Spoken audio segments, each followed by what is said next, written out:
This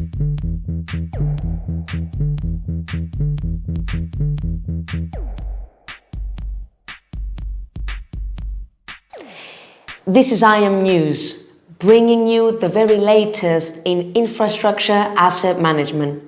I'm Iphigenia, welcome. Today's top story is the archiving of satellite data from across the world. SAR data has been taken almost every week across most of the globe since 2015, and this data has been archived by the European Space Agency. Thanks to ESA, this data is now available free of charge for use in infrastructure monitoring. When the condition of an infrastructure asset needs to be assessed, up to 7 years of data can be obtained from the archive to learn how the asset has been performing over time. Right away, trends in performance can be determined, future performance can be predicted, and maintenance information proactively planned.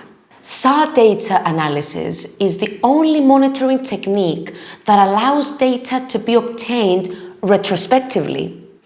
Conventional techniques such as in situ surveys and sensors start collecting data from day one, meaning months or even years need to pass before enough is collected to determine trends with sufficient certainty.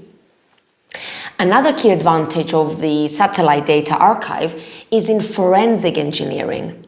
Here, we have an example of where satellite data was used to analyze the condition of a bridge and its surrounding riverbanks.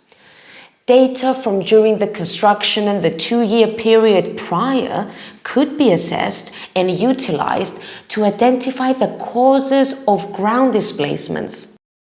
Only archived satellite data allows analysts to turn back the clock and monitor what exactly happened to an asset even before it existed. So time travel is a reality after all. You've been watching IAM News. Join us next time.